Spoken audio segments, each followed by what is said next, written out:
കഴിഞ്ഞ 1-2 ദിവസങ്ങളായി ഇൻസ്റ്റഗ്രാമിൽ പ്രചരിക്കുന്ന വീഡിയോ ആണിത്.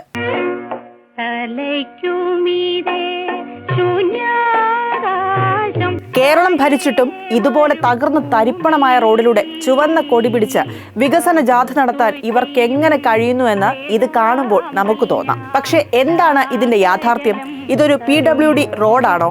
ഈ റോഡ് ഇങ്ങനെയാകാൻ കാരണം പിണറായി സർക്കാരിന്റെ പരാജയമാണോ? എന്നാൽ വസ്തുത ഇതാണ്. കോഴിക്കോട് ജില്ലയിലെ ചെറുവണ്ണൂർ എന്ന സ്ഥലത്താണ് ഈ കാണുന്ന റോഡും ജാഥയും നടന്നത്. ആ പഞ്ചായത്ത് ഭരിക്കുന്നത് മുസ്ലിം ലീഗും കോൺഗ്രസും ചേർന്ന്. ഇത് പഞ്ചായത്തിലെ മൊയ്പോത്ത് കീഴ്പയ്യൂർ റോഡാണ്, അതായത് ഒരു പഞ്ചായത്ത് റോഡ്. അതുകൊണ്ട് തന്നെ ഈ റോഡിന്റെ അറ്റകുറ്റപ്പണികളുടെയും വികസനത്തിന്റെയും പൂർണ്ണമായ ചുമതല ബന്ധപ്പെട്ട ഗ്രാമപഞ്ചായത്തിനാണ്.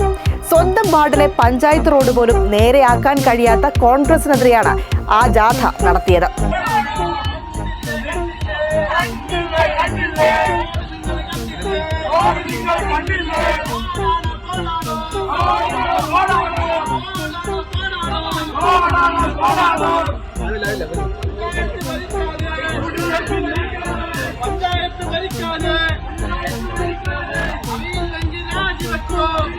യഥാർത്ഥ വസ്തുത മറച്ചുവെച്ച് ഈ വാർഡിലുള്ള കോൺഗ്രസുകാർക്കും ആ വാർഡിലുള്ളവർക്കും ആ പഞ്ചായത്തിലുള്ളവർക്കും അറിയാവുന്ന കാര്യം നേരെ മാറ്റി പ്രചരിപ്പിച്ചതിലൂടെ എന്താണ് ഇവർ നേടാൻ ഉദ്ദേശിക്കുന്നത്?